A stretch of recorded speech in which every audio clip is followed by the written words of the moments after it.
I was expected to agree to marriage after 3 months of dating just to prove my love. I met Sarah at church, and right away, I felt something strong. It wasn't just attraction, it was like the beginning of something real. We got to know each other quickly, and in just 2 weeks, we were officially dating. Everything felt great.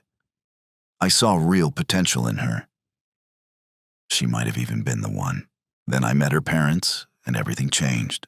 One of the first things her dad said to me was, "The wedding is set for 3 months from now. That should give you enough time to prepare to take our daughter's hand in marriage."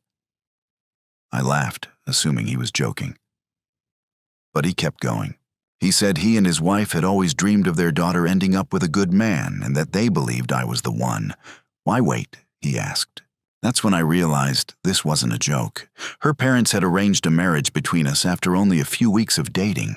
Sarah surprisingly stayed calm while her dad said all of this.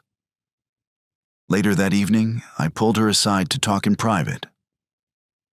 I asked if she had known anything about their plan, and she looked caught off guard.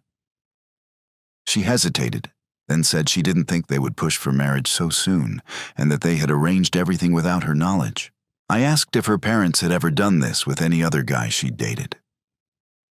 She seemed offended by the question and snapped, "Are you trying to say, I trapped you into marriage? I told you I didn't know." Can we just leave it at that? So I let it go. We went back to the living room, sat with her parents, and watched a movie until it was time for me to leave. That night, I couldn't sleep. I kept thinking about how fast this was all moving. The next morning, I went to my parents for advice. I started with my dad.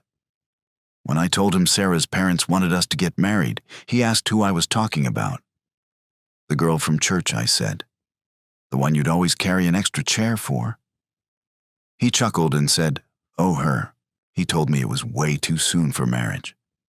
That things like this were hard enough even when you're older and more experienced. Just as I was starting to agree, my mom walked in and asked what we were talking about. When she heard, she reminded my dad that they got married straight out of high school. But he pointed out they had dated throughout high school. Sarah and I had been dating 2 weeks. Eventually, both of them agreed I should break things off. They thought Sarah's parents arranging a marriage so quickly was a major red flag. I told them how much I liked Sarah and how long I had waited to be with her. They still said I should walk away before things got even more complicated. My dad's tone turned serious. He said if I stayed with someone under this kind of pressure and control, I'd regret it later. My mom agreed, though she seemed sad about it. They both told me to think hard and do the right thing. I told them I'd consider it, but deep down, I had no intention of breaking up. They wouldn't understand. Later that night, I called Sarah. She answered, happy to hear from me. I asked how her day went. She told me it was great. She and her parents had been looking at wedding dresses online. A lump formed in my throat. I told her I was happy for her, even though I didn't know how to feel. We kept the conversation light, and then I asked if I could come over the next day. She said yes. That night, I stood in the bathroom rehearsing what I would say to her parents. I spent hours working through every possible reaction and trying to stay respectful while setting boundaries. The next day, I went over to her house. Her parents greeted me at the door and told me to come in. I asked where Sarah was, and they said she was upstairs but would be down soon. I asked if I could talk to them privately. "Sure, son," her dad said. "Hit me with your best shot." I started carefully. I said Sarah was amazing, and I really enjoyed being with her. Then I told them gently but firmly that I thought it was too soon to talk about marriage. Her dad's face tightened immediately. Still, I kept going.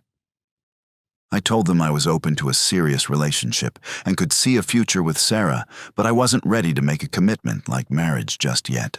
They didn't take it well. They asked if I was planning to leave her. I told them no. But they kept pressing. They accused me of using her, saying that if I truly cared, marriage wouldn't scare me. It felt like they were accusing me of being some kind of fraud, like I'd set fire to their home. The mood turned ugly. They told me I would marry their daughter, and that was final. I tried to be reasonable. I said maybe we should slow down, let our families get to know each other better. But they weren't listening. They were locked in, convinced I was going to marry her, and any hesitation made me the enemy. I was furious. I kept my cool as best I could, then politely excused myself and went home. I texted Sarah, telling her I was sorry I couldn't stay and needed to cool off. She understood. I asked if she could come over the next day because I didn't want to face her parents again. She agreed. The next day, she showed up at my door with a big smile. We went upstairs to my room, and on the way, she mentioned her parents had told her everything about our conversation. I asked her how she felt about it. She said she saw where they were coming from, that they had gone about it the wrong way, but that the goal to get married wasn't bad. I paused, stunned. I asked if she was seriously comfortable marrying someone she'd only dated for 2 weeks. She said it didn't matter because we were going to get married anyway. She said it would make us more financially secure, give us a lifetime companion, and keep our relationship strong. She wasn't joking. She'd been thinking about it since we met at church. She said she and her parents had always noticed how kind I was, and that she wanted a husband like that. She had been hoping to marry me from the beginning. I told her I just couldn't do it. It felt too fast. I explained everything I'd said to her parents, but she wouldn't budge.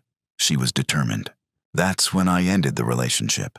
I told her I couldn't be forced into something I wasn't ready for. She called me selfish, said her parents were right about me, said I was just playing with her emotions. I told her that wasn't true. I did care about her, but I wasn't ready to get married, and I felt like I was being trapped. She stormed out of my house. Just then, my mom came in with a tray of cookies she'd baked for the 2 of us. I told her it was over. She dropped the tray in shock. I told her and my dad that they were right. I had been so caught up in liking Sarah that I ignored every red flag. That night, Sarah called me and asked if we were really over. I told her yes, unless her parents backed off about marriage. She started crying. I felt awful, and part of me wanted to take it all back just to make her stop crying. But I had to stand my ground. The weeks after the breakup were harder than I expected. Sarah kept calling. She'd show up at my house with some of my favorite snacks, or just to see me. She didn't always ask to get back together, at least not directly. Sometimes we'd hang out like nothing had changed. We'd watch movies, play board games, laugh like we used to. But no matter how good those moments felt, they always ended the same way. Right before she had to go, she'd ask if we could still be together. She'd remind me how much fun we had, how easy it was when we were just ourselves. Every time I had to say no, and every time her face would fall. She'd leave quietly, and I'd find myself wanting to chase after her to make sure she was okay. Eventually, I realized that I couldn't keep doing that. It wasn't fair to either of us. We weren't dating anymore, and her feelings were still very much attached. I couldn't keep giving her hope. So I started creating space. That's when her parents started showing up. They came to my house to talk to me and my parents. They told my parents they had raised a wonderful son and said the breakup was a huge mistake. They kept saying how Sarah hadn't smiled the same since it happened. They wanted to make things right. Sarah's mom started showing up almost weekly with chocolate cake. She knew my family loved it, and it felt less like kindness and more like a bribe. Still, they weren't mean or aggressive. They were just persistent. Too persistent. One afternoon, they showed up with Sarah. They asked if they could come in to talk, and I let them. They sat down and said they were willing to compromise. They would allow us to date again as long as we both agreed that we were headed for marriage eventually. No intimacy, no crossing any lines, but with the understanding that we were committed long-term. I looked at Sarah. She looked hopeful, desperate even, and despite everything I still liked her. So I said yes. She hugged me like she hadn't breathed in weeks. Her parents looked a little stiff about how tightly we embraced, but they smiled through it. We were officially back together. And for a while it was great. Those next few months were some of the happiest I can remember. We did everything together, went to concerts, applied to colleges, tried new places to eat. For her birthday, I got us 2 tickets to see her favorite indie band. The way her face lit up that night was worth every minute of doubt I'd had before. Her parents seemed genuinely happy too. They even said they had never seen her this happy. One afternoon, I was at their house, and her dad pulled me aside. He told me how proud he was that I was in Sarah's life. He even called me son a couple of times.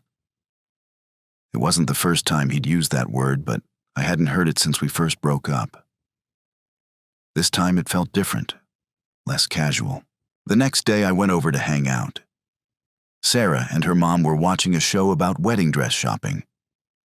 Her mom commented on how beautiful Sarah would look in a gown right now. Then she got up, walked to the closet, and pulled out her own wedding dress. She asked Sarah to try it on. Sarah looked stunning. I told her so. The dress fit her like it had been made just for her. At first, I didn't think too much of it. But over the next few weeks, little things started piling up. They kept making comments. Her dad asked if I was thinking of popping the question soon. Her mom asked about ring styles. Sarah started bringing up venues. And that's when it hit me. They never changed.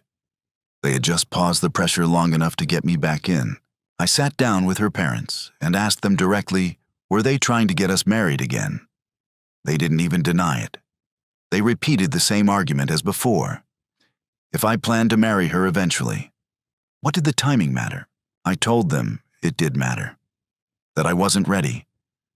That this was something we needed to grow into, not be forced into. They were angry. Her dad said I was ungrateful. Her mom said Sarah deserved someone who wouldn't make her wait forever. We argued for a while, but it was going nowhere. Eventually, I said I needed to talk to Sarah. She said the same thing she had the first time marriage. Now or later, it didn't matter to her. She said she was ready whenever I was, that she was tired of waiting. I didn't know what else to say. I felt cornered again. So I told her the truth. I couldn't do it. I told her I still cared about her deeply, but I couldn't be with someone whose life was being controlled by her parents' timeline. I needed space to grow, to become the kind of partner she deserved. And I couldn't do that under pressure. So I broke up with her again. This time, it hurt even more. Because this time, we had actually built something real. We had shared experiences, memories, real connection. But it didn't matter. Her family had tied everything to a wedding date that neither of us was truly ready for. Her parents didn't come back this time. No more chocolate cake, no more speeches about destiny or family. They were done. Sarah wasn't, though. She still tried. She sent me messages, came by the house a few times. She even sent explicit pictures on a couple of occasions, trying to get my attention. I never responded to those. It hurt to ignore her. But I knew if I replied, even just once, I'd be pulled back in, and I couldn't let that happen again. I still think about her. About what we could have been without the pressure, without the expectations, without her parents treating our relationship like a checklist. I really did want a future with her, just not one that was forced into someone else's timeline. Thank you for listening to today's stories. If you enjoyed listening, please like and subscribe if you haven't done so already. Also, leave a comment below to share your thoughts on what happened. Take care.